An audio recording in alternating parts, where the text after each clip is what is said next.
ನಾಳೆ ಡಿ.ಕೆ. ಶಿವಕುಮಾರ್ ಅವರು ಮುಖ್ಯಮಂತ್ರಿಯಾಗಿ ಪ್ರಮಾಣ ವಚನ ಸ್ವೀಕರಿಸುವುದಕ್ಕಿದ್ದಾರೆ. ಅದಕ್ಕೆ ಬೇಕಾದಂತ ಎಲ್ಲಾ ರೀತಿಯ ಸಿದ್ಧತೆಗಳನ್ನು ಸದ್ಯ ಕರ್ನಾಟಕದಲ್ಲಿ ಮಾಡಿಕೊಳ್ಳಲಾಗ್ತಾ ಇದೆ. ದೆಹಲಿಯಲ್ಲಿ ಇವತ್ತು ನಡೀತಾ ಇರುವಂತ ಬೆಳವಣಿಗೆ ಡಿ.ಕೆ. ಶಿವಕುಮಾರ್ ಅವರ ಕ್ಯಾಬಿನೆಟ್ ಅಲ್ಲಿ ಯಾರಿರಬೇಕು ಅನ್ನೋದನ್ನ ನಿರ್ಧರಿಸುವಂತ ಬೆಳವಣಿಗೆ. ಅದು ನಿನ್ನೆ ಆಗಬೇಕಿತ್ತು, ಆದರೆ ವರಿಷ್ಠರು ತಡವಾಗಿ ಬಂದರು. ಆ ಕಾರಣಕ್ಕಾಗಿ ಇವತ್ತು ಮೀಟಿಂಗ್ ನಡೆಯೋದಕ್ಕಿದೆ. ಯಾರಿರಬೇಕು ಕ್ಯಾಬಿನೆಟ್ ಅಲ್ಲಿ ಅನ್ನೋ ವಿಚಾರ ಇನ್ನೂ ಬಗೆಹರಿದಿಲ್ಲ. ದೆಹಲಿಯಲ್ಲಿ ಸಂಪುಟ ರಚನೆಯ ಕಸರತ್ತು ಜೋರಾಗಿದೆ.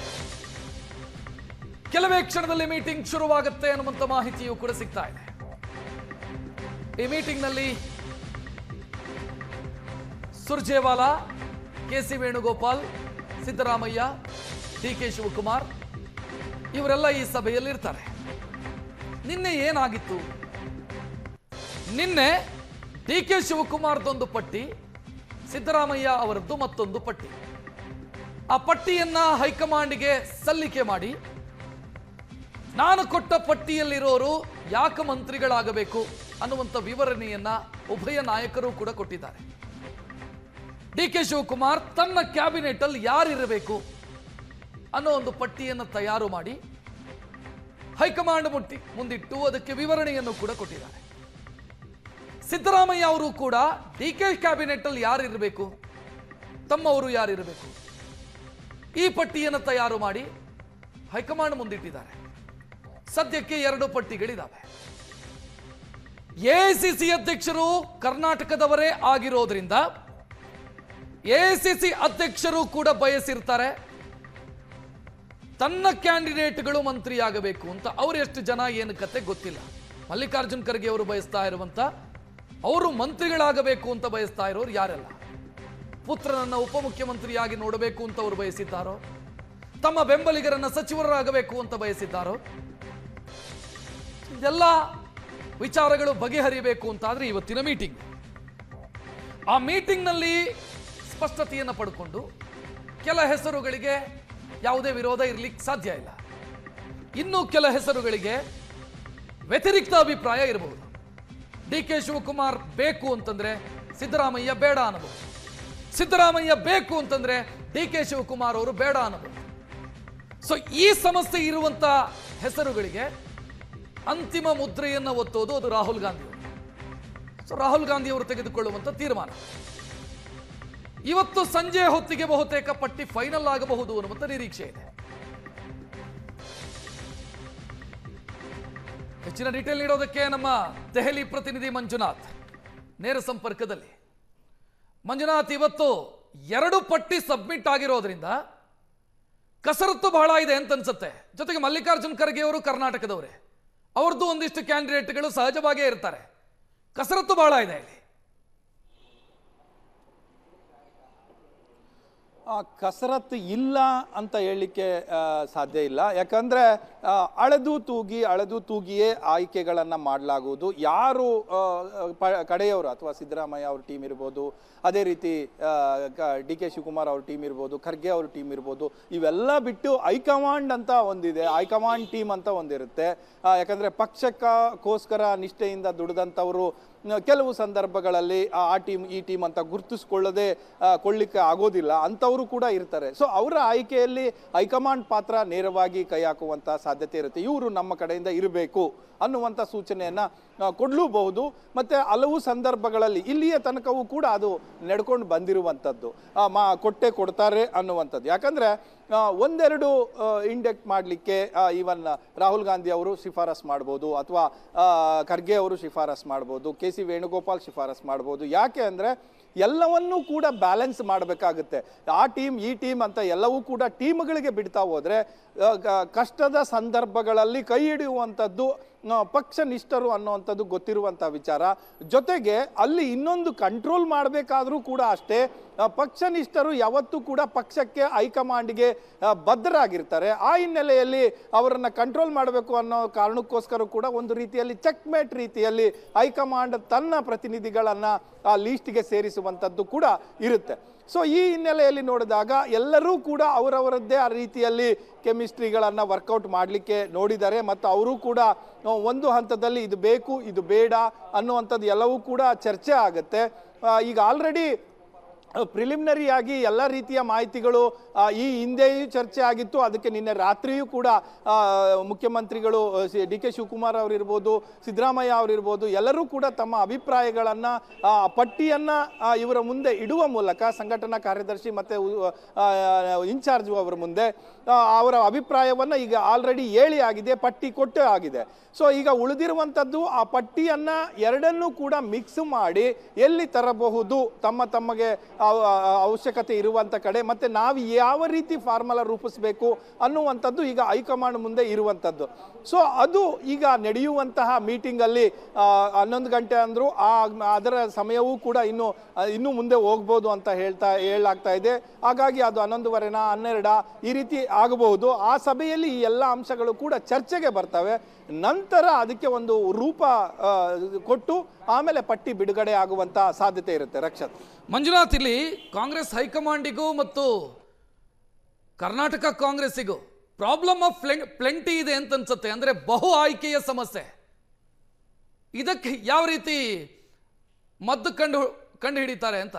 ಯಾಕಂತಂದ್ರೆ ಬಹಳ ಜನ ಶಾಸಕರಿದ್ದಾರೆ, ಎಲ್ಲರೂ ಮಂತ್ರಿ ಆಗೋದಕ್ಕೆ ಯೋಗ್ಯರೇ ಇದ್ದಾರೆ. ಪ್ರಾಬ್ಲಮ್ ಆಫ್ ಪ್ಲೆಂಟಿ ಇದೆ ಅಂತ. ಅದರಲ್ಲಿ ಜೊತೆಗೆ ಹಿರಿಯ ಶಾಸಕರ ಒತ್ತಡ ಈ ಸಾರಿ ಜಾಸ್ತಿ ಇದೆ. ಕೆಲವು ಹಿರಿಯ ಶಾಸಕರು ಇದು ನನ್ನ ಕೊನೆ ಚುನಾವಣೆ ಅಂತ ಹೇಳ್ಕೊಂಡು ಈಗ ಆಲ್ರೆಡಿ ಬಂದಿರುವಂಥದ್ದು. ಮತ್ತೆ ಮುಂದಿನ ಚುನಾವಣೆಗೆ ಕ್ಷೇತ್ರ ಬದಲಾಗ್ಬೋದು, ಯಾಕಂದ್ರೆ ಅದು ಕೂಡ ಬರುತ್ತೆ, ಅಥವಾ ಕ್ಷೇತ್ರ ಸಿಗದೆಯೇ ಇರಬಹುದು, ಅಥವಾ ಟಿಕೆಟ್ ಸಿಗದೆಯೇ ಇರಬಹುದು. ಇವೆಲ್ಲ ಕಾರಣಗಳು ಕೂಡ ಇರುವ ಕಾರಣಕ್ಕೋಸ್ಕರ ಈ ಬಾರಿ ಕೆಲವು ಹಿರಿಯ ಶಾಸಕರ ಒತ್ತಡ ಜಾಸ್ತಿ ಆಗ್ತಾ ಇದೆ. ಕಳೆದ ಬಾರಿ ನೀವು ಹೇಳಿದಂತೆ ನಾವು ಕೇಳಿದ್ದೇವೆ, ನೀವು ನೆಕ್ಸ್ಟ್ ಟೈಮ್ ನಮಗೆ ಅಕಾಮಿಡೇಟ್ ಮಾಡಿಕೊಡ್ತೀರಿ ಅಂತ ಹೇಳಿದಿರಿ. ಸೊ ಅದನ್ನು ಈಗ ಸಮಯವೂ ಕೂಡ ಬಂದಿದೆ. ಹಾಗಾಗಿ ಅದನ್ನು ಪರಿಶೀಲಿಸಿ ಅನ್ನುವಂಥದ್ದು ಬಹಳಷ್ಟು ಹಿರಿಯ ಶಾಸಕರ ಒತ್ತಾಯ ಆಗಿದೆ. ಅವರಿಗೆ ಅಕಾಮಿಡೇಟ್ ಮಾಡಬೇಕು. ಯಾಕಂದ್ರೆ ಅವರು ಪಾರ್ಟಿ ವೈಸ್ ಕೂಡ ಪಾರ್ಟಿಯ ಪರವಾಗಿ ಸಾಕಷ್ಟು ಜನ ಹೈಕಮಾಂಡ್ ಪರವಾಗಿ ಅಲ್ಲಿ ಕೆಲಸ ಮಾಡಿದಂಥವ್ರು ಇದ್ದಾರೆ, ಅವರಿಗೆ ಅಕಾಮಿಡೇಟ್ ಮಾಡಬೇಕು. ಅದರ ಜೊತೆಗೆ ಹೊಸ ಪೀಳಿಗೆ ಅಂತ ಏನು ಬಂದಿದೆ ಶಾಸಕರಾಗಿದ್ದಾರೆ, ಅವರನ್ನು ಕೂಡ ಮಿಕ್ಸ್ ಮಾಡಬೇಕಾಗುತ್ತೆ. ಹಾಗಾಗಿ 60-40 ರೇಂಜಲ್ಲಿ ಮಾಡುವಂಥ ಸಾಧ್ಯತೆಗಳು ಕಾಣಿಸ್ತಾ ಇದೆ. ಹಿರಿಯರಿಗೆ ಒಂದು ಸ್ವಲ್ಪ ಹೆಚ್ಚು ಮಣೆ ಹಾಕ್ತಾರೆ ಅನ್ನುವಂಥದ್ದು ಕಳೆದ ರಾತ್ರಿಯಿಂದ ಕೇಳಿ ಬರ್ತಾ ಇರುವಂಥ ಮಾತು. ಅದರ ಜೊತೆಗೆ ಒಂದು 40% ಯಂಗ್ಸ್ಟರ್ಸು ಮತ್ತೆ 3ನೇ ಬಾರಿ 4ನೇ ಬಾರಿ ಅವರಿಗೆ ಚಾನ್ಸ್ ಕೊಡ್ತಾರೆ. ಮತ್ತೆ ಈ ತನಕ ಕಳೆದ ಬಾರಿಯ ಒಂದು ಸಂಪುಟದಲ್ಲಿ ಕೆಲವು ಜಿಲ್ಲೆಗಳ ಪ್ರಾತಿನಿಧ್ಯ ಇರಲಿಲ್ಲ, ಅವರಿಗೆ ಕೂಡ ಈ ಸಾರಿ ಪ್ರಾತಿನಿಧ್ಯ ಕೊಡ್ತಾರೆ ಅನ್ನುವಂಥದ್ದು ಕೇಳಿ ಬರ್ತಾ ಇರುವಂಥ ಸುದ್ದಿ. ರಕ್ಷತ್. ಥ್ಯಾಂಕ್ ಯು ಮಂಜುನಾಥ್ ಮಾಹಿತಿಗೆ. ಇನ್ನು ರಾಜ್ಯ ಕಾಂಗ್ರೆಸ್ನಲ್ಲಿ ಸದ್ಯ ಬಗೆಹರಿಸಲಾಗದಂತ ಒಂದು ವಿಚಾರ ಅಂತಂದ್ರೆ ಉಪಮುಖ್ಯಮಂತ್ರಿಯ ಹುದ್ದೆ. ಡಿಸಿಎಂ ಸ್ಥಾನ ಇರುತ್ತಾ ಇರಲ್ವಾ ನೆಕ್ಸ್ಟ್ ಕ್ಯಾಬಿನೆಟ್? ಒತ್ತಡಗಳಿದಾವೆ, ಸಮುದಾಯವಾರು ಡಿಸಿಎಂ ಮಾಡಬೇಕು ಅಂತ ಪ್ರತಿಭಟನೆಗಳಾಗ್ತಿದೆ, ಒತ್ತಾಯ ಮಾಡಲಾಗ್ತಾ ಇದೆ. ಕಾಂಗ್ರೆಸ್ ಅಧಿಕಾರದಲ್ಲಿರುವಂತ ಬೇರೆ ಬೇರೆ ರಾಜ್ಯಗಳಲ್ಲಿ ಹೆಂಗಿದೆ ಅಂತ ನೋಡಿದ್ರೆ ನಾವು ಹಿಮಾಚಲ ಪ್ರದೇಶದಲ್ಲಿ ಉಪಮುಖ್ಯಮಂತ್ರಿ ಇದ್ದಾರೆ ಮುಕೇಶ್ ಅಗ್ನಿಹೋತ್ರಿ. ತೆಲಂಗಾಣದಲ್ಲೂ ಕೂಡ ಉಪಮುಖ್ಯಮಂತ್ರಿ ಹುದ್ದೆ ಇದೆ. ಮಲ್ಲು ಭಟ್ಟಿ ವಿಕ್ರಮಾರ್ಕ ಉಪಮುಖ್ಯಮಂತ್ರಿಗಳಾಗಿದ್ದಾರೆ. ಅವರು ಪರಿಶಿಷ್ಟ ಜಾತಿಗೆ ಸೇರಿದವರು. ಕೇರಳದಲ್ಲಿ ಉಪಮುಖ್ಯಮಂತ್ರಿ ಹುದ್ದೆ ಇಲ್ಲ. ಕಾರಣ ಯಾಕೆ ಅಂತಂದ್ರೆ ಅಲ್ಲಿ ಮೈತ್ರಿ ಸರ್ಕಾರ ಇರೋದು. ಕೊಟ್ರೆ ನೀವು ಮುಸ್ಲಿಂ ಲೀಗಿಗೆ ಉಪಮುಖ್ಯಮಂತ್ರಿ ಹುದ್ದೆಯನ್ನು ಕೊಡಬೇಕಾಗತ್ತೆ. ಸೊ ಆ ಕಾರಣಕ್ಕಾಗಿ ಅಲ್ಲಿ ಉಪಮುಖ್ಯಮಂತ್ರಿ ಹುದ್ದೆಯನ್ನ ಸೃಷ್ಟಿಸುವಂತ ಗೋಜಿಗೆ ಹೋಗಿಲ್ಲ. ಅದು ಮೈತ್ರಿ ಸರ್ಕಾರ ಕೇರಳದಲ್ಲಿರೋದು. ಕಾಂಗ್ರೆಸ್ ಅಲ್ಲಿ ಅಧಿಕಾರದಲ್ಲಿರುವಂತ 2 ರಾಜ್ಯ, ಕರ್ನಾಟಕವನ್ನು ಬಿಟ್ರೆ ಹಿಮಾಚಲ ಪ್ರದೇಶ, ಅಲ್ಲೂ ಉಪಮುಖ್ಯಮಂತ್ರಿ ಇದ್ದಾರೆ. ತೆಲಂಗಾಣದಲ್ಲೂ ಉಪಮುಖ್ಯಮಂತ್ರಿ ಇದ್ದಾರೆ. ಅಲ್ಲಿ ಕ್ಯಾಸ್ಟ್ ಕಾಂಬಿನೇಷನ್ ಹೆಂಗ್ ಮಾಡಿದ್ದಾರೆ ಅಂತಂದ್ರೆ ರೆಡ್ಡಿ ಸಮುದಾಯಕ್ಕೆ ಸೇರಿದಂತ ಮುಖ್ಯಮಂತ್ರಿ ಇದ್ರೆ ರೇವಂತ್ ರೆಡ್ಡಿ, ಪರಿಶಿಷ್ಟ ಜಾತಿಗೆ ಸೇರಿದವರು ಉಪಮುಖ್ಯಮಂತ್ರಿ ಮಲ್ಲು ಭಟ್ಟಿ ವಿಕ್ರಮಾರ್ಕ. ಸೊ ಈ ಕಾರಣಕ್ಕಾಗಿ ಕರ್ನಾಟಕದಲ್ಲಿ ಡಿ.ಕೆ. ಶಿವಕುಮಾರ್ ಬಯಸ್ತಾ ಇರೋದು ಬೇಡ ಅಂತ. ಹೈಕಮಾಂಡ್ ಆ ರೀತಿ ಯೋಚನೆ ಮಾಡುತ್ತಾ? ಮಾತನಾಡೋಣ ಈ ಬಗ್ಗೆ. ಮಾತನಾಡೋದಕ್ಕೆ ನಮ್ಮ ಜೊತೆಗೆ ಅಸೋಸಿಯೇಟ್ ಎಡಿಟರ್ ಪ್ರಶಾಂತ್ ನಾಥು ಜೊತೆಗಿದ್ದಾರೆ. ಡಿಸಿಎಂ ಹುದ್ದೆಗೆ ಸಂಬಂಧಿಸಿದಂತೆ ನಾವು ಬೇರೆ ಬೇರೆ ರಾಜ್ಯದ ಉದಾಹರಣೆಯನ್ನು ತೆಗೆದು ನೋಡಿದ್ವಿ. ಈ ರೀತಿ ಇದೆ. ಕರ್ನಾಟಕ ಹೆಂಗ್ ಮಾಡ್ತಾರೆ? ಈಗ ಡಿಸಿಎಂ ಬೇಡ ಅಂತ ಡಿ.ಕೆ. ಶಿವಕುಮಾರ್ ಹೇಳಿದ್ರೆ ಹೈಕಮಾಂಡ್ ಅದನ್ನು ಕೇಳುವಂತ ಮನಸ್ಥಿತಿಯಲ್ಲಿ ಇರುತ್ತೆ ಅಂತ ಅನ್ಸುತ್ತೆ. ನೋಡಿ, ಡಿ ಸಿ ಎಮ್ ಮಾಡೋದ್ರಿಂದ ಸಮಸ್ಯೆ ಬಗೆಹರಿಯುತ್ತಾ ಅಥವಾ ಡಿ ಸಿ ಎಮ್ ಮಾಡೋದ್ರಿಂದ ಸಮಸ್ಯೆ ಜಾಸ್ತಿ ಆಗುತ್ತಾ? ಈ ಚರ್ಚೆಯ ನಂತರವೇ ಡಿ ಸಿ ಎಮ್ಗಳ ಬಗ್ಗೆ ಸ್ಪಷ್ಟ ತೀರ್ಮಾನವನ್ನು ತೆಗೆದುಕೊಳ್ಬೇಕಾಗುತ್ತೆ. ಈಗ ಹಿಮಾಚಲದಲ್ಲಿ ಡಿ ಸಿ ಎಮ್ ಇದ್ದಾರೆ, ತೆಲಂಗಾಣದಲ್ಲಿ ಡಿ ಸಿ ಎಮ್ ಇದ್ದಾರೆ, that is a case specific D C ಎಮ್ಸ್ ಇದ್ದಾರೆ. ಅಲ್ಲಿ ಕಾಸ್ಟ್ ಕಾಂಬಿನೇಷನನ್ನು ಬ್ಯಾಲೆನ್ಸ್ ಮಾಡುವ ದೃಷ್ಟಿಯಿಂದ ತೆಲಂಗಾಣದಲ್ಲಿ ವಿಕ್ರಮಾರ್ಕರನ್ನು ಉಪಮುಖ್ಯಮಂತ್ರಿ ಮಾಡಲಾಯಿತು. ಹಿಮಾಚಲದಲ್ಲೂ ಕೂಡ ಕಾಸ್ಟ್ ಕಾಂಬಿನೇಷನ್ಸ್ಗಳನ್ನು ಬ್ಯಾಲೆನ್ಸ್ ಮಾಡುವ ದೃಷ್ಟಿಯಿಂದ ಅಲ್ಲಿ ಉಪಮುಖ್ಯಮಂತ್ರಿ ಮಾಡಲಾಯಿತು. ಇಲ್ಲಿ ಉಪಮುಖ್ಯಮಂತ್ರಿ ಮಾಡಬೇಕಾದ್ರೆ 3 ಉಪಮುಖ್ಯಮಂತ್ರಿ ಮಾಡಬೇಕು. ಈಗ ಕಳೆದ ಬಾರಿ ಡಿ ಕೆ ಶಿವಕುಮಾರ್ ಉಪಮುಖ್ಯಮಂತ್ರಿ ಆದಾಗ ಅದು ವ್ಯಕ್ತಿ ಸ್ಪೆಸಿಫಿಕ್ ಉಪಮುಖ್ಯಮಂತ್ರಿ ಇದ್ದರು. ಹಿಂದೆ ಪರಮೇಶ್ವರ್ ಅವರನ್ನು ಕುಮಾರಸ್ವಾಮಿ ಸಂಪುಟದಲ್ಲಿ ಉಪಮುಖ್ಯಮಂತ್ರಿ ಮಾಡಿದಾಗ ಅವರು ಬಹುತೇಕವಾಗಿ 2 ಸಮ್ಮಿಶ್ರ ಸರ್ಕಾರಗಳ ಕಾರಣದಿಂದ ಉಪಮುಖ್ಯಮಂತ್ರಿ ಇದ್ದರು. ಈಗ ಇಲ್ಲಿ ಒಬ್ಬ ಉಪಮುಖ್ಯಮಂತ್ರಿ ಮಾಡಿದರು ಅಂತ ಅನ್ಕೋಣ, ಸಮಸ್ಯೆ ಬಗೆಹರಿಯುತ್ತಾ? ಜಾಸ್ತಿ ಆಗುತ್ತೆ. ಕಳೆದ ಬಾರಿ ಉಪಮುಖ್ಯಮಂತ್ರಿ ಒಬ್ಬರು ಯಾಕಿದ್ರು ಅಂತಂದರೆ, ಇರೋರೇ ಇಬ್ಬರು ಲೀಡರ್ಶಿಪ್ಪಲ್ಲಿ ಒಬ್ಬರು ಮುಖ್ಯಮಂತ್ರಿ ಆಗಬೇಕಿತ್ತು, ಒಬ್ಬರು ಉಪಮುಖ್ಯಮಂತ್ರಿ ಆಗಬೇಕಿತ್ತು. ಸಿದ್ದರಾಮಯ್ಯನವರೇನು ಉಪಮುಖ್ಯಮಂತ್ರಿ ಆಗ್ತಕ್ಕಂಥ ಪ್ರಶ್ನೆ ಇರಲಿಲ್ಲ, ಮುಖ್ಯಮಂತ್ರಿನೇ ಆಗೋರಿದ್ದರು. ಹೀಗಾಗಿ ಡಿ ಕೆ ಶಿವಕುಮಾರನ್ನು ಉಪಮುಖ್ಯಮಂತ್ರಿ ಮಾಡಲಾಯಿತು. ಈಗ ಏನಾದರೂ ನೀವು 2 ರಿಂದ 3 ಉಪಮುಖ್ಯಮಂತ್ರಿ ಸ್ಥಾನಗಳನ್ನು ಸೃಷ್ಟಿಸಬೇಕಾದ್ರೆ ಯಾರ್ಯಾರನ್ನು ಮಾಡ್ತೀರಿ? ಒಂದು, ಹಂಗೆ ಮಾಡುವಾಗ ಸೀನಿಯರ್ಸ್ಗಳು ಹರ್ಟ್ ಆಗದ ರೀತಿಯಲ್ಲಿ ಮಾಡಬೇಕಾಗತ್ತೆ. ಈಗ ದಲಿತ್ ರೈಟ್ ಮಾಡಿದರು ಅಂತ ಅನ್ಕೋಣ, ದಲಿತ್ ಲೆಫ್ಟ್ ಅವ್ರು ಕೇಳ್ತಾರೆ, ರೈಟ್ಗೆ ಅಷ್ಟೇ ನಾ ಮೊನ್ನೆ ಆದರೂ ಒಳ ಮೀಸಲಾತಿ ಕೊಟ್ಟಿದ್ದೀರಿ, ಈಕ್ವಲ್ ಮೀಸಲಾತಿಯನ್ನು ಹಂಚಿ ಕೊಟ್ಟಿದ್ದೀರಿ, ಬಲಗೈಗೆ ಮಾತ್ರ ಯಾಕೆ ಕೊಡ್ತೀರಿ? ಹಾಗಾದರೆ AICC ಅಧ್ಯಕ್ಷರು ಬಲಗೈ ಇದ್ದಾರೆ, ಇಲ್ಲೂ ಬಲಗೈ ಎಷ್ಟು ಬಲಗೈ ಕೊಡ್ತೀರಿ, ನಮಗೂ ಕೊಡಿ ಅಂತ ಕೇಳ್ತಾರೆ. ಮುನಿಯಪ್ಪನವ್ರಂತರೂ ಬಲಗೈ ಕೊಟ್ಟರೆ ನಮಗೂ ಕೊಡಿ ಅಂತ ಹೋಗಿ ಕುತ್ಕೊಂಡೇ ಬಿಡ್ತಾರೆ ಅಲ್ವಾ? ಸೊ ಬಲಗೈ ಕೊಡ್ತೀರಾ, ಎಡಗೈ ಕೊಡ್ತೀರಾ? ನಂಬರ್ 1 ಪ್ರಶ್ನೆ. ಅದಾದಮೇಲೆ ನಿಮಗೆ ಈಗ ಕುರುಬರು ಮುಖ್ಯಮಂತ್ರಿ ಸ್ಥಾನದಿಂದ ಕೆಳಗಿಳಿದಾರೆ, ಹೀಗಾಗಿ ಸಿದ್ದರಾಮಯ್ಯನವರ ಮಗನನ್ನು ಉಪಮುಖ್ಯಮಂತ್ರಿ ಮಾಡಿ ಅಂತಕ್ಕಂಥ ಪ್ರಶ್ನೆ ಬಂದಾಗ ಬೈರತಿ ಸುರೇಶ್ ಕೇಳ್ತಾರೆ, ಹಾಗಾದರೆ ನಾನೇನು ಮಾಡ್ತಿದ್ದೀನಿ? ಮುಸ್ಲಿಂ ನೀವೀಗ ಜಮೀರ್ ಅಹ್ಮದ್ ಖಾನ್ರಿಗೆ ಹಿಂದುಳಿದ ವರ್ಗದಲ್ಲೂ ಕುರುಬರಿಗೆ ಕೊಟ್ಟರೆ ಕುರುಬರಿಗೆ ಯಾಕೆ ಕೊಡಬೇಕು, ಈ ಡಿಗ್ರಿ ಕೊಡಬೇಕಲ್ಲ ಅಂತ ಪ್ರಶ್ನೆ ಬರುತ್ತೆ. ಯಾಕಂದರೆ 2A ಅಲ್ಲೇ 100 ಜಾತಿಗಳಿದ್ದಾವೆ. ಅಷ್ಟೇ ಬರಲ್ಲ, ಸೀನಿಯಾರಿಟಿ ಪ್ರಶ್ನೆ ಬರುತ್ತೆ. ಕರೆಕ್ಟ್. ಈಗ ಎಲ್ಲ ಜಾತಿಗಳಿಗೆ ಕೊಡಲಿಕ್ಕೆ, ಅದಕ್ಕೆ ನಾನು ಹೇಳಿದೆ, ಆ ರೀತಿಯ ನಾಯಕತ್ವಗಳಿದ್ದಾಗ 2-3 ನಾಯಕರಿದ್ದಾರಪ್ಪ, ಇವ್ರ 3ರನ್ನು ಈಗ ಹಿಂದೆ SM ಕೃಷ್ಣ ಮತ್ತು ರಾಜಶೇಖರ ಮೂರ್ತಿ ಉಪಮುಖ್ಯಮಂತ್ರಿ ಆಗಿದ್ದರು, ವೆರಿ ಸೀನಿಯರ್, ಯಾರೂ ಪ್ರಶ್ನೆನೇ ಮಾಡ್ತಿರಲಿಲ್ಲ. ಅದೇನು ಜಾತಿ ಕಾರಣದಿಂದ ಉಪಮುಖ್ಯಮಂತ್ರಿ ಆಗಿರಲಿಲ್ಲ ಅವರು, ಸೀನಿಯಾರಿಟಿ ಕಾರಣಕ್ಕಾಗಿದೆ. ಸೀನಿಯಾರಿಟಿನೂ ಇತ್ತು, ಜೊತೆಗೆ ಬ್ಯಾಕ್ವರ್ಡ್ ಮುಖ್ಯಮಂತ್ರಿ ಇದ್ದಾಗ ನಿಮಗೆ ಒಂದು ಒಕ್ಕಲಿಗ ಒಂದು ಲಿಂಗಾಯತ ಉಪಮುಖ್ಯಮಂತ್ರಿಗಳು ಸೂಟ್ ಆಗ್ತಿದ್ರು, ಬ್ಯಾಲೆನ್ಸ್. ಈಗ ನಿಮ್ಗೆ ಆ ರೀತಿ ಮಾಡಲಿಕ್ಕೆ ಹೊರಟ್ರೆ ನೀವು ಸೀನಿಯಾರಿಟಿ ನೋಡ್ಕೊಂಡು ಮಾಡ್ತಿರೋ, ಜಾತಿ ನೋಡ್ಕೊಂಡು ಮಾಡ್ತಿರೋ, ಏನೇ ಮಾಡಿದರೂ ಕೂಡ ಸಮಸ್ಯೆ ಶುರು ಆಗುತ್ತೆ. ಈಗ ನೀವು ಯತೀಂದ್ರರನ್ನು ಮಾಡಿಬಿಟ್ರಿ ಅಂತ ತಿಳ್ಕೋಣ, ಖಾದರು, ಜಾರ್ಜು, MB ಪಾಟೀಲು, ಅನೇಕ ನಾಯಕರು, ಜಾರಕಿಹೊಳಿ, ಲಕ್ಷ್ಮೀ ಹೆಬ್ಬಾಳ್ಕರ್, ಎಲ್ರಿಗಿಂತ ಅವ್ರು ಜೂನಿಯರ್ ಇದ್ದಾರೆ, ಹೆಂಗೆ ಉಪಮುಖ್ಯಮಂತ್ರಿ ಮಾಡ್ತೀರ ಅವ್ರನ್ನ? ಸಿದ್ದರಾಮಯ್ಯನವ್ರು ಹೇಳ್ತಿದ್ದಾರೆ ಇಲ್ಲ ಉಪಮುಖ್ಯಮಂತ್ರಿ, ಯಾಕೆ ನನಗೆ ಉಪಮುಖ್ಯಮಂತ್ರಿ ಕೊಟ್ಟಿದ್ರೆ ಅವ್ರಿಗೂ ಉಪಮುಖ್ಯಮಂತ್ರಿ ಕೊಡಿ ಅಂತ ಕೇಳ್ತಾರೆ. ಹಾಗಾಗಿ ಹೇಳಿದೆ ನಾನು, ಹೈಕಮಾಂಡ್ ಅಂತಿಮವಾಗಿ ಬ್ಯಾಲೆನ್ಸ್ ಕೆಡುತ್ತೋ ಬ್ಯಾಲೆನ್ಸ್ ಇರುತ್ತೋ ಅನ್ನೋದನ್ನು ನೋಡಿಕೊಂಡು ಉಪಮುಖ್ಯಮಂತ್ರಿ ಸ್ಥಾನದ ನಿರ್ಣಯವನ್ನು ತೆಗೆದುಕೊಂಡು. ಮತ್ತೊಂದು ರಾಜ್ಯದ ಉದಾಹರಣೆ ಇಲ್ಲಿಗೆ ಸೂಕ್ತ ಆಗೋದಿಲ್ಲ. ಅಲ್ಲ, ಎಲ್ಲ ರಾಜ್ಯಗಳು ಒಂದೇ ಅಲ್ಲಲ್ಲ.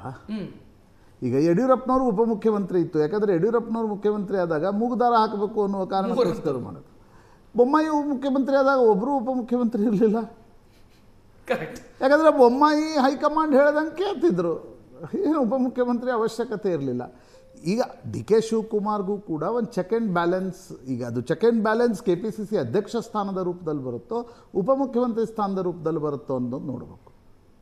ನೀವು ಸಾಮೂಹಿಕ ನೇತೃತ್ವ ಅಂತ ಒಂದು 3 ಉಪಮುಖ್ಯಮಂತ್ರಿ, ಒಬ್ಬ ಮುಖ್ಯಮಂತ್ರಿ, ಒಬ್ಬ PCC ಅಧ್ಯಕ್ಷ, ಹೀಗೆಲ್ಲ ರಾಜಕಾರಣ ಮಾಡೋಕ್ಕಾಗಲ್ಲ.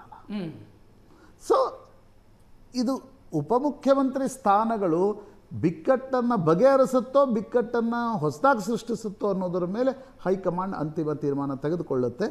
ಮೊನ್ನೆ KC ವೇಣುಗೋಪಾಲ್ ಹತ್ರ ಹೋದವರು ನನಗೆ ಹೇಳಿದ್ದು, ರಕ್ಷತ್ DCM ಮಾಡೋದು ಕಷ್ಟ ಇದೆ ಅಂತ ಅವ್ರು ಹೇಳ್ತಾರೆ. DCM ಮಾಡೋದು ಕಷ್ಟ ಇದೆ. ಹಾಗಾಗಿ ಈಗ ಯಾರು DCM ಆಗ್ತಾರೆ, ಒಂದು ಪ್ರಯತ್ನ ಅಂತೂ ಇದ್ದೇ ಇದೆ.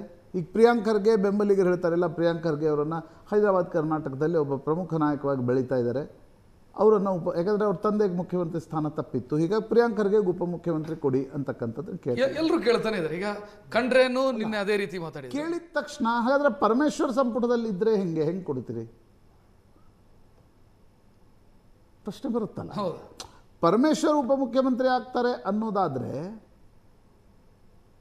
ನೀವು ಆ ಒಂದು ಬ್ಯಾಲೆನ್ಸ್ ದೃಷ್ಟಿಯಿಂದ ಉಪಮುಖ್ಯಮಂತ್ರಿ ಸ್ಥಾನದಲ್ಲಿ ಅದೇ ಸೀನಿಯಾರಿಟಿಯನ್ನು ತರಬೇಕು. Parameshwar, MB Patil BJP manage ಮಾಡಿತ್ತು ಅಂತ. ಬಿಜೆಪಿ ತರ ಆಗಲ್ವಾ? ಈಗ ಅಶ್ವಥ್ ನಾರಾಯಣ ಉಪಮುಖ್ಯಮಂತ್ರಿ ಆದ್ರೆ ಆರ್ ಅಶೋಕ್ ಮಿನಿಸ್ಟರ್ ಆಗಿ ಕಂಟಿನ್ಯೂ ಆದ್ರೆ, ಸೀನಿಯಾರಿಟಿ ಅಂತ ಬಂದ್ರೆ ಆರ್ ಅಶೋಕ್ ಸೀನಿಯರ್. ಇಲ್ಲೂ ಆಗ್ತಾರೆ. ಅಧಿಕಾರವನ್ನು ಯಾರೂ ಬಿಟ್ಕೊಡಲ್ಲ, ಅಧಿಕಾರವನ್ನು ಯಾರೂ ಬಿಟ್ಕೊಡಲ್ಲ. ಬಟ್ ಪರ್ಸೆಪ್ಷನ್ ಏನಾಗುತ್ತೆ ಅದರದ್ದು, ದಟ್ ಈಸ್ ಇಂಪಾರ್ಟೆಂಟ್. ನೀವು 2028 ಚುನಾವಣೆ ದೃಷ್ಟಿಯಿಂದಲೇ ತಾನೇ ಇದೆಲ್ಲ ಎಕ್ಸಸೈಸ್ ಮಾಡ್ತಿರೋದು. ಮತ್ತು ಚುನಾವಣೆಗೆ ಇದು ಬ್ಯಾಲೆನ್ಸ್ ಬಿಗಡಿಸೋದು ಇದನ್ನು ಮಾಡ್ಲಿಕ್ಕೆ ಸಾಧ್ಯ ಆಗುತ್ತಾ ಇಲ್ವಾ ಅನ್ನೋದು ಪ್ರಶ್ನೆ. ಬಹುಶಃ ಇವತ್ತು ಮಧ್ಯಾಹ್ನದವರೆಗೆ ಒಂದು ಕ್ಲಿಯರ್ ಪಿಕ್ಚರ್ ದೊರಕಿ. ಪಟ್ಟಿಯ ಬಗ್ಗೆ ಒಂದು ಮಾಹಿತಿ ಕೊಡ್ತಾ ಇದ್ರು ನಮ್ಮ ದಿಲ್ಲಿ ಪ್ರತಿನಿಧಿ. ಸಿದ್ದರಾಮಯ್ಯ ಅವ್ರದ್ದೊಂದು ಪಟ್ಟಿ ಇದೆ, DK ಶಿವಕುಮಾರ್ದೊಂದು ಪಟ್ಟಿ ಇದೆ. ವಾಸ್ತವವಾಗಿ 3ನೇ ಪಟ್ಟಿ ಖರ್ಗೆ ಅವ್ರದ್ದು ಇರುತ್ತೆ. ಖರ್ಗೆ ಅವರ ಕ್ಯಾಂಡಿಡೇಟ್ ಇಂಥವ್ರು ಕ್ಯಾಬಿನೆಟ್ ಅಲ್ಲಿ ಇರಬೇಕು ಅಂತ ಅವರು ಬಯಸ್ತಾರೆ. ಬ್ಯಾಲೆನ್ಸ್ ಹೆಂಗ್ ಮಾಡೋದಕ್ಕೆ ಸಾಧ್ಯ ಆಗುತ್ತೆ ಇಲ್ಲಿ? ರಕ್ಷತ್, ಇದೇನು ಫಸ್ಟ್ ಟೈಮ್ ಅಲ್ಲ, ಎಲ್ಲರೂ ತಮ್ಮ ಪಟ್ಟಿ ತೆಗೆದುಕೊಂಡು ಹೋಗಿರ್ತಾರೆ. ಈಗ ಒಂದು ಜಿಲ್ಲೆ ಇದೆ ಅನ್ಕೋಣ ಅಲ್ವಾ, ಆ ಜಿಲ್ಲೆಯಲ್ಲಿ ಒಬ್ಬರು ಖರ್ಗೆ MLA ಇರ್ತಾರೆ, ಒಬ್ಬರು ಸಿದ್ದರಾಮಯ್ಯನವರು ಕ್ಲೋಸ್ MLA ಇರ್ತಾರೆ, ಒಬ್ಬರು DK ಶಿವಕುಮಾರ್ MLA. ಈಗ ನಮ್ಮದೇ ಧಾರವಾಡ ಜಿಲ್ಲೆ ನಾವು ತೆಗೆದುಕೊಳ್ಳೋಣ. ಪ್ರಸಾದ್ ಅಬ್ಬಯ್ಯ ಇದ್ದಾರೆ. ಪ್ರಸಾದ್ ಅಬ್ಬಯ್ಯ ಪರಮೇಶ್ವರ್ಗೂ ಕ್ಲೋಸ್ ಇದ್ದಾರೆ, ಪ್ರಸಾದ್ ಅಬ್ಬಯ್ಯ ಸಿದ್ದರಾಮಯ್ಯವ್ರಿಗೂ ಕ್ಲೋಸ್ ಇದ್ದಾರೆ, ಜಮೀರ್ಗೂ ಕ್ಲೋಸ್ ಇದ್ದಾರೆ. ಖರ್ಗೆ ಅವರು ಪ್ರಸಾದ್ ಅಬ್ಬಯ್ಯ ಒಪ್ತಾರೆ. ವಿನಯ್ ಕುಲಕರ್ಣಿ ಇದ್ದರು, ಮೊದಲು ಸಿದ್ದರಾಮಯ್ಯನವ್ರ ಜೊತೆ ಇದ್ದರು, ಈಗ DK ಶಿವಕುಮಾರ್ ಮನುಷ್ಯ ಆಗಿದ್ದರು. ಸಂತೋಷ್ ಲಾಡ್ ಇದ್ದಾರೆ, ನೇರವಾಗಿ ಸಿದ್ದರಾಮಯ್ಯನವ್ರ ಮನುಷ್ಯ ಇದ್ದಾರೆ. ಸೊ ಒಂದು ಜಿಲ್ಲೆಯಲ್ಲಿ ಅದು ಹೆಂಗಾಗತ್ತೆ ಅಂದರೆ, ಒಂದು ಜಿಲ್ಲೆಯಲ್ಲಿ 3 ಜನ ತಮ್ಮದ ಹೆಸರನ್ನು ಹೇಳ್ತಿರ್ತಾರೆ. ಬಟ್ ಅಂತಿಮವಾಗಿ ಕೋಟಾ ಈಗ DK ಶಿವಕುಮಾರ್ ಹೇಳಿದ್ದೇ 100% ಆಗಲ್ಲ, ಸಿದ್ದರಾಮಯ್ಯನವ್ರು ಹೇಳಿದ್ದೇ 100% ಆಗಲ್ಲ. ಅದನ್ನು ಬ್ಯಾಲೆನ್ಸ್ ಮಾಡಬೇಕಾಗತ್ತೆ. ಪಟ್ಟಿ ಎಲ್ಲರೂ ತರ್ತಾರೆ, ಪ್ರತಿ ಬಾರಿ ಪಟ್ಟಿಗಳು ಎಲ್ಲರದ್ದು ಎಲ್ಲ ಪಕ್ಷದಲ್ಲೂ ಇದ್ದೇ ಇರ್ತಾವಲ್ಲ, ಇದೇನು ಹೊಸ್ತಲ್ಲ. ಈಗ ಸಿದ್ದರಾಮಯ್ಯನವ್ರು ಒಂದು ಪಟ್ಟಿ, ಇಬ್ಬರು ಒಂದೇ ಪಟ್ಟಿ ಯಾಕೆ ಒಯ್ತಾರೆ? ಬೇರೆ ಬೇರೆ ಪಟ್ಟಿಯನ್ನೇ ಒಯ್ತಾರೆ, ತಮ್ಮ ಬೆಂಬಲಿಗರ ಪಟ್ಟಿಯನ್ನು ಒಯ್ತಾರೆ, ಜಾತಿ ಸ್ಪೆಸಿಫಿಕ್ ಪಟ್ಟಿಗಳನ್ನು ಒಯ್ತಾರೆ. But overall representation of the caste ಭಾಳ ಬದಲಾವಣೆ ಆಗಲಿಕ್ಕೆ ಸಾಧ್ಯ ಆಗಲ್ಲ. ಎಲ್ರಿಗೂ ಅವಕಾಶ ಕೊಡಲೇಬೇಕು. ಕಾಂಗ್ರೆಸ್ ಅಂತೂ ಹೇಳುತ್ತೆ ನಾವು ಸಾಮಾಜಿಕ ನ್ಯಾಯದ ಹರಿಕಾರರು ಅಂತ, ಕೊಡಲೇಬೇಕಾಗತ್ತೆ ಎಲ್ರಿಗೂ. ಜೊತೆಗೆ ಜಿಲ್ಲೆ, ಜೊತೆಗೆ ನಾಯಕರ ಕೋಟಾಗಳಿವೆ. ಆ ಒಂದು 5 ಇವ್ರದ್ದು, ಒಂದು 5 ಇವ್ರದ್ದು, ಇದೊಂದು ರೀತಿ ಅದು ಯಾವುದೋ ಎಂಥ ಬೆಣ್ಣೆ ನ್ಯಾಯ ಅಂತಾರಲ್ರಿ, ಅದೇ ರೀತಿಯೇ ಈ ಕ್ಯಾಬಿನೆಟ್ ಫಾರ್ಮೇಷನ್ಸ್ಗಳಾಗ್ತವೆ. ಈಗ ನಿನ್ನೆ ರಾತ್ರಿ ವೇಣುಗೋಪಾಲ್ ಹತ್ರ ಸಿದ್ದರಾಮಯ್ಯನವರು 45 ನಿಮಿಷ ಪ್ರತ್ಯೇಕ ಮಾತಾಡಿದರು. ಆಮೇಲೆ ಅಲ್ಲಿ DK ಶಿವಕುಮಾರನ್ನ ಕರೆಸ್ಕೊಂಡ್ರು. ಒಂದು ಸೆನ್ಸ್ ಯಾರ್ಯಾರನ್ನ ಮಾಡ್ಬೋದು, ಎಷ್ಟು ಜನ ಮಾಡ್ಬೋದು ಅನ್ನೋದು ಫಸ್ಟ್ ಡಿಸೈಡ್ ಆಗಬೇಕು. ಫಸ್ಟ್ ಹೆಂಗಾಗತ್ತೆ, KC ವೇಣುಗೋಪಾಲ್, ಸುರ್ಜೇವಾಲಾ, ಖರ್ಗೆ, ಸಿದ್ದರಾಮಯ್ಯನವರು, DK ಶಿವಕುಮಾರ್ 5 ಜನ ಕೂತ್ಕೋಬೇಕಾಗತ್ತೆ. ಆ 5 ಜನರ ಮೀಟಿಂಗ್ ಮುಂಚೆ 1-1 ಈಗ KC ವೇಣುಗೋಪಾಲ್, ಖರ್ಗೆ ಅವರನ್ನು ಅಧ್ಯಕ್ಷರಿದ್ದರೂ ಕೂಡ ಅವ್ರದ್ದು ಕರ್ನಾಟಕದಲ್ಲಿ ಸ್ಟೇಕ್ಸ್ ಇವೆ. ಸೊ ನಿಮ್ಮ ಮನಸ್ಸಿನಲ್ಲಿ ಏನಿದೆ? KC ವೇಣುಗೋಪಾಲೇ ಈ ಎಕ್ಸಸೈಸ್ ಮಾಡ್ತಿದ್ದಾರೆ. DK ಜೊತೆ ಪ್ರತ್ಯೇಕವಾಗಿ ಮಾತಾಡಿದರು, ಸಿದ್ದರಾಮಯ್ಯನವ್ರ ಜೊತೆ ಪ್ರತ್ಯೇಕವಾಗಿ ಮಾತಾಡಿದರು. ಆ ಲೀಸ್ಟ್ ತೆಗೆದುಕೊಂಡು ಇವತ್ತು ಮತ್ತೆ ಒಂದು ಸಭೆ ಸೇರ್ತಾರೆ. ಸಭೆ ಸೇರಿದಾಗ ಯಾರ್ಯಾರ್ದು ಏನೇನು ಅಂತ ತಿಳ್ಕೊಂಡು ಎಲ್ಲಿ ಪಾಯಿಂಟ್ ಆಫ್ ಕಂಟೆನ್ಷನ್ ಇವೆ ಆ ಫೈಲ್ಗಳನ್ನು ಪಕ್ಕಕ್ಕೆ ಇಡ. ಎಲ್ಲ ಕಡೆ ನಡೆಯೋದೇ ಇದು, ಯಾವುದೇ ಒಂದು ಕನ್ಸೆನ್ಸಸ್ ಬಿಲ್ಡಿಂಗ್ ಹಾಗೆ ನಡೆಯುತ್ತಲ್ಲ. ಪಾಯಿಂಟ್ ಆಫ್ ಕಂಟೆನ್ಷನ್ ಇದ್ದದ್ದನ್ನು ಪಕ್ಕಕ್ಕೆ ಇಡ್ತಾರೆ. ಯಾವ 3 ಜನರಿಗೆ okay okay okay okay okay okay cabinet formation ಇದೇ ರೀತಿ ನಡೆಯುತ್ತೆ. ಅಂತಿಮವಾಗಿ ಪಾಯಿಂಟ್ ಆಫ್ ಕಂಟೆನ್ಷನ್ ಇರ್ತಾವಲ್ಲ, ಅದನ್ನು ರಾಹುಲ್ ಗಾಂಧಿ. ಈಗ DCM ಇರಬೇಕೋ ಬೇಡವೋ KC ವೇಣುಗೋಪಾಲ್ ತೀರ್ಮಾನ ಮಾಡೋಕ್ಕಾಗಲ್ಲ, ಅದು ರಾಹುಲ್ ಗಾಂಧಿ ತೀರ್ಮಾನ ಮಾಡಬೇಕಾಗತ್ತೆ. PCC ಪ್ರೆಸಿಡೆಂಟ್ ಸಿದ್ದರಾಮಯ್ಯನವ್ರು ಇವ್ರು ಹೇಳ್ತಿದ್ದಾರೆ, DK ಇವ್ರು ಹೇಳ್ತಿದ್ದಾರೆ ಅಂದಾಗ ಪಾರ್ಟಿ ಅಂತಿಮವಾಗಿ ತೀರ್ಮಾನ ತೆಗೆದುಕೊಳ್ಬೇಕಾಗತ್ತೆ ಯಾರು PCC ಪ್ರೆಸಿಡೆಂಟ್ ಇರಬೇಕು ಅಂತ. ಅದನ್ನು KC ವೇಣುಗೋಪಾಲ್ ತೀರ್ಮಾನ ತೆಗೆದುಕೊಳ್ಳೋಕ್ಕಾಗಲ್ಲ. ಹೆಸರುಗಳನ್ನು ಕನ್ಸೆನ್ಸಸ್ ಬಿಲ್ಡಿಂಗ್ ಏನಿದೆ ಅದು ವೇಣುಗೋಪಾಲ್ ಮಾಡ್ತಾರೆ. ಎಲ್ಲಿ ಪಾಯಿಂಟ್ ಆಫ್ ಕಂಟೆನ್ಷನ್ ಇದೆ ಅದು ರಾಹುಲ್ ಗಾಂಧಿ ಹತ್ರ ಹೋಗುತ್ತೆ. ಸೋನಿಯಾ ಗಾಂಧಿನೂ ಇದ್ರ ಬಗ್ಗೆ ಒಂದು ಕಣ್ಣು ಹಾಯಿಸ್ತಾರೆ. ಮತ್ತು ಅವ್ರದ್ದಿರುತ್ತೆ, ಮಹಿಳೆಯರನ್ನು ತೊಗೊಂಡಿದ್ದಾರೆ, ಯಾವ ಮಹಿಳೆಯರನ್ನು ತೊಗೊಂಡಿದ್ದಾರೆ, ಹೊಸ ಮುಖಗಳೇ ಎಷ್ಟಿವೆ, ಎಲ್ಲವೂ ಎಲ್ಲ BJPಯಲ್ಲೂ ಅದೇ ನಡೆಯುತ್ತಾನೆ. Yes, welcome back. ಕ್ಯಾಬಿನೆಟ್ ಕಸರತ್ತು ದೆಹಲಿಯಲ್ಲಿ ನಡೀತಾ ಇದೆ. ಪ್ರಶ್ನೆ ಇರೋದು ಸಿದ್ದರಾಮಯ್ಯ ಅವರು ಆ ಹೊಸ ಕ್ಯಾಬಿನೆಟ್ನಲ್ಲಿ ಬೀರುವಂಥ ಪ್ರಭಾವದ ಬಗ್ಗೆ. ನಾನು ಬ್ರೇಕಿಗೆ ಹೋಗೋದಕ್ಕಿಂತ ಮೊದಲು ಅದನ್ನೇ ಪ್ರಸ್ತಾಪ ಮಾಡ್ತಾ ಇದ್ದೆ. ಪ್ರಶಾಂತ್, ಬಹುಶಃ ಒಂದು ಅವರು ಬೀರುವಂಥ ಪ್ರಭಾವ ಹೊಸ ಕ್ಯಾಬಿನೆಟ್ಟಲ್ಲಿ.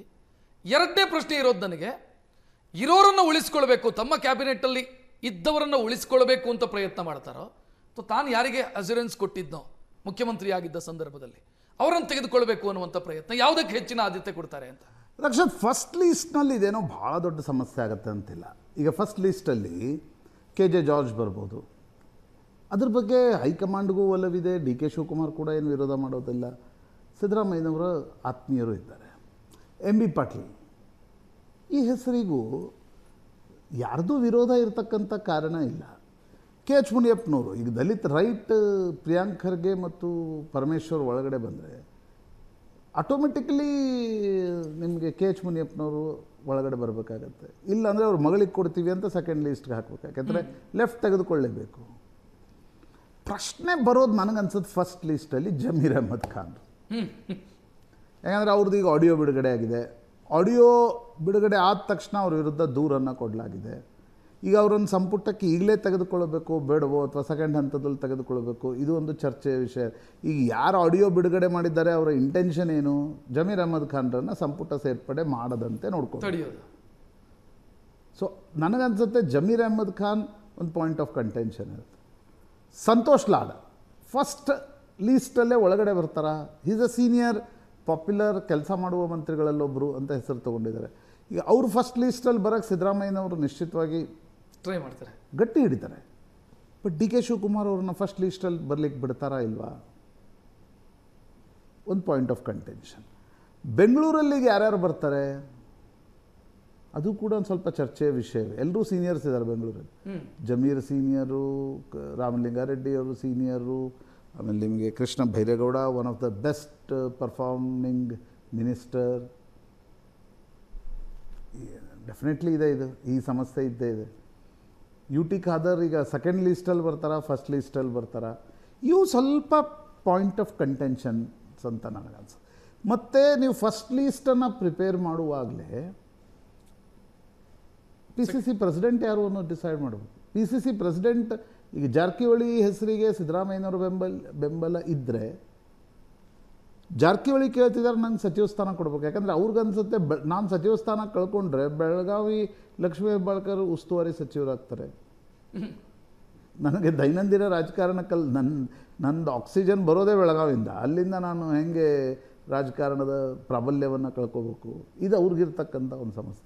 ಸೊ ಈ ಪಾಯಿಂಟ್ ಆಫ್ ಕಂಟೆನ್ಷನ್ಸ್ ಬಿಟ್ಟರೆ ಫಸ್ಟ್ ಲೀಸ್ಟಲ್ಲಿ ನಿಮಗೆ ಭಯಂಕರ ಜಗಳ ಆಗುವಂಥದ್ದು ಏನಿಲ್ಲ. ಅದು ಇರೋದೇ ಜಮೀರ್ ಅಹ್ಮದ್ ಖಾನ್ ಹೆಸರಿಗೆ. ನಿನ್ನೆ ಆಡಿಯೋ ಬಿಡುಗಡೆ ಆಗಿದ್ದ ಟೈಮಿಂಗ್ ನೋಡಿದರೆ ಗೊತ್ತಾಗುತ್ತೆ, ಬಣಗಳ ನಡುವೆ ಜಮೀರ್ ಬಗ್ಗೆ ತಿಕ್ಕಾಟ ಇದೆ. ಸ್ಪೀಕರ್ ಯಾರು, ಇದೊಂದು ಪಾಯಿಂಟ್ ಆಫ್ ಕಂಟೆನ್ಷನ್ ಇದ್ದೇ ಇರುತ್ತೆ. ಬಟ್ ಅದರಲ್ಲಿ ಸೀನಿಯಾರಿಟಿ ನೋಡಲಾಗತ್ತೆ, ಅದು ಸುಲಭವಾಗಿ ಡಿಸೈಡ್ ಆಗಿಬಿಡ್ಬೋದು. ಒಂದು ನೀವು ಹೇಳಿದಂತೆ DCM, ಸಿದ್ದರಾಮಯ್ಯನವ್ರಿಗನ್ಸುತ್ತೆ DCMಗಳು ಇರಬೇಕು. DCMಗಳು ಇರಬೇಕು ಅಂದರೆ ಯಾರ್ಯಾರು ಇರಬೇಕು ಈಗ ಅದು ಪ್ರಶ್ನೆ ಬರುತ್ತೆ. ಎರಡನೇದು ಜಮೀರ್ ಅಹ್ಮದ್ ಖಾನ್ ಫಸ್ಟ್ ಲೀಸ್ಟಲ್ಲಿ ಇರಬೇಕೋ ಬೇಡವೋ. ಸಂತೋಷ್ ಲಾಡ್ ಸ್ವಲ್ಪ ಮಟ್ಟಿಗೆ ಇರ್ಬೋದು. ಈಗ HC ಮಹದೇವಪ್ಪನವ್ರನ್ನ ಬಿಟ್ಟರೆ ಸಿದ್ದರಾಮಯ್ಯನವರು HC ಮಹದೇವಪ್ಪನವ್ರನ್ನ ಮಂತ್ರಿ ಮಾಡಲಿಕ್ಕೆ ಆಗಲಿಲ್ಲ ಅಂತ ಮೈಸೂರಲ್ಲಿ ಶುರು ಆಗುತ್ತೆ. ಸೊ DCM ಮಾಡಬೇಕು ಅಂತ ಪ್ರೊಟೆಸ್ಟ್ ನಿನ್ನೆನೇ ಶುರುವಾಗಿತ್ತು. ಎಲ್ಲರೂ DCM ಆಗಬೇಕು. ನಾನು ಅದಕ್ಕೆ ಹೇಳಿದೆ, DCM ಎಲ್ಲರೂ ಆಗಬೇಕು ಅನ್ನುವಾಗ DCM ಮಾಡೋದು ಹೆಂಗೆ? ಈಗ BK ಹರಿಪ್ರಸಾದ್ರನ್ನು ಸಿದ್ದರಾಮಯ್ಯನವ್ರು ಗಟ್ಟಿ ಹಿಡಿದಿದ್ದಾರೆ, ಮಧು ಬಂಗಾರಪ್ಪನವ್ರನ್ನ DK ಶಿವಕುಮಾರ್ ಗಟ್ಟಿ ಹಿಡಿತಾರೆ. ಈಗ BK ಹರಿಪ್ರಸಾದ್ ಆಗಬೇಕಾದ್ರೆ ಫಸ್ಟ್ ಲೀಸ್ಟಲ್ಲಿ ಆಗಬೇಕು, ಸೀನಿಯರ್. ಮಧು ಆದರೆ ಸೆಕೆಂಡ್ ಲೀಸ್ಟಲ್ಲೂ ಆಗ್ಬೋದು, ಭಾಳ ಏನು ಅದು ಸಮಸ್ಯೆ ಆಗಲಿಕ್ಕಿಲ್ಲ. ಹರಿಪ್ರಸಾದ್ ಸೆಕೆಂಡ್ ಲೀಸ್ಟಲ್ಲಿ ಆಗೋದಾದರೆ ಅದು ಹರಿಪ್ರಸಾದ್ಗೇನು? ಯಾಕಂದರೆ ಇತ್ತೀಚೆಗೆ ಹರಿಪ್ರಸಾದ್ ಮತ್ತು ಸಿದ್ದರಾಮಯ್ಯ ಭಾಳ ಪ್ರಗಾಢ ಮೈತ್ರಿ ಆಗ್ಬಿಟ್ಟಿದೆ. ಹೌದು. ಸೊ ಅದು ಹೆಂಗೆ ಮುಂದೆ? ಇವೆಲ್ಲವೂ ಕೂಡ ನಿಶ್ಚಿತವಾಗಿರ್ತಕ್ಕಂಥ ಪ್ರಶ್ನೆಗಳು. ನಾಗೇಂದ್ರ ಸಿದ್ದರಾಮಯ್ಯನವರು ಮಂತ್ರಿ ಮಾಡಲಿಲ್ಲ ಅಂತ ಮುನ್ಸ್ಕೊಂಡ್ಬಿಟ್ಟಿದ್ರು, ವಾಪಸ್ ಮಂತ್ರಿ ಮಾಡಲಿಲ್ಲ ಅಂತ. ಅವ್ರು ಸ್ವಲ್ಪ ಈಗ DK ಶಿವಕುಮಾರ್ ಜೊತೆ ಹೋಗಿದ್ದಾರೆ. ಅದು ಹೆಂಗೆ ಅಂದರೆ ಈ ಪಾಲಿಟಿಕ್ಸ್ನಲ್ಲಿ ಹೆಂಗೆ, ನೀವು ಕೊಟ್ಟರೆ ನಿಮ್ಮ ಜೊತೆ ಇರ್ತಾರೆ, ಇಲ್ಲ ಅವ್ರ ಜೊತೆ ಹೋಗ್ತಾರೆ, ಮತ್ತು ಅಲ್ಲಿಲ್ಲ ಅಂದ್ರೆ ಇಲ್ಲಿ ಬರ್ತಾರೆ, ಇಲ್ಲಾಂದ್ರೆ ಇಲ್ಲ ಅಲ್ಲಿ ಬರ್ತಾರೆ, ಇಲ್ಲ ಹೈಕಮಾಂಡ್ ಓಡಾಡ್ತಾರೆ. ಕಾಂಗ್ರೆಸ್ನಲ್ಲಿ ರಾಜಕಾರಣ ಅಲ್ಲ, ರಾಜಕಾರಣ. ಸಿದ್ದರಾಮಯ್ಯ ಅವರು ಮುಖ್ಯಮಂತ್ರಿ ಆಗಿದ್ದಾಗ ಯಾರ್ಯಾರಿಗೆ ಅಶ್ಯೂರೆನ್ಸ್ ಕೊಟ್ಟಿದ್ರು ಅವ್ರು ದೊಡ್ಡ ನಿರೀಕ್ಷೆ ಇಟ್ಕೊಳ್ಳೋ ಅವಕಾಶ ಇಲ್ಲ ಆಗಿದ್ರೆ ಅಲ್ಲ. ನೀವು ನಿನ್ನೆ 2-3 ದಿನದಿಂದ ನೋಡಿ ರಕ್ಷತ್, ಸಿದ್ದರಾಮಯ್ಯನವರ ಬೆಂಬಲಿಗರು ಅನ್ಸ್ಕೊಂಡಿರ್ತಕ್ಕಂಥವ್ರನ್ನ ಸಪ್ರೇಟ್ ಮಾಡುವಲ್ಲಿ DK ಶಿವಕುಮಾರ್ ಯಶಸ್ವಿಯಾಗಿದ್ದಾರೆ. ಜಾರಕಿಹೊಳಿಗೂ ಸಿದ್ದರಾಮಯ್ಯನವ್ರಿಗೇನೋ ಒಂದು ಗೊತ್ತಿಲ್ಲ, ಅದು ಸೋಷಿಯಲ್ ಮೀಡಿಯಾದಲ್ಲಿ ಹರಿದಾಡ್ತಾ ಇತ್ತು. ಮೊದಲಿನಷ್ಟು ಸಂಬಂಧ ಇಲ್ಲ. ಈಗ ಭೈರತಿ ಸುರೇಶ್ ಪ್ರಶ್ನೆ ಬರುತ್ತೆ, ಡಾಕ್ಟರ್ ಯತೀಂದ್ರರನ್ನ ಫಸ್ಟ್ ಲೀಸ್ಟಲ್ಲಿ ತೆಗೆದುಕೊಂಡ್ರೆ ಭೈರತಿ ಸುರೇಶ್ರನ್ನ ಸೆಕೆಂಡ್ ಲೀಸ್ಟಲ್ಲಿ ಮಾಡ್ತೀರಿ. ಫಸ್ಟ್ ಲೀಸ್ಟಲ್ಲಿ ಯಾರು ಬರ್ತಾರೆ ಅವರು ಮುಂದಿನ ಕುರುಬ ನಾಯಕ ಅಂತ ನೀವು ಬಿಂಬಿಸೋ ಪ್ರಯತ್ನ ಮಾಡ್ತೀರಿ. ಇದು ಪಾಲಿಟಿಕ್ಸ್ ಇದೆ ಅಲ್ಲ, this is ever revolving, ever dynamics. Yes, thank you. ಬಹುಶಃ ಸ್ವಲ್ಪ ಹೊತ್ತಲ್ಲೇ ಮೀಟಿಂಗ್ ಶುರುವಾಗತ್ತೆ ಅಂತ ಅನ್ಸುತ್ತೆ. ಒಂದು ಕ್ಲಾರಿಟಿ ಆ ನಂತರವೇ ಸಿಗಬಹುದು. ಸಂಜೆ ಹೊತ್ತಿಗೆ ಪಟ್ಟಿ ಏನಾದರೂ ರಿಲೀಸ್ ಆಗುವಂಥ ಸಾಧ್ಯತೆಗಳಿದ್ದಾವೆ. ಇದು ಇವತ್ತಿನ ಟ್ರೆಂಡಿಂಗ್ ಎಟ್ 10. ನೇರ, ದಿಟ್ಟ, ನಿರಂತರ ಸುದ್ದಿಗಾಗಿ ನೋಡ್ತಾ ಇರಿ ಏಷ್ಯಾನೆಟ್ ಸುವರ್ಣ ನ್ಯೂಸ್. ನಮಸ್ಕಾರ.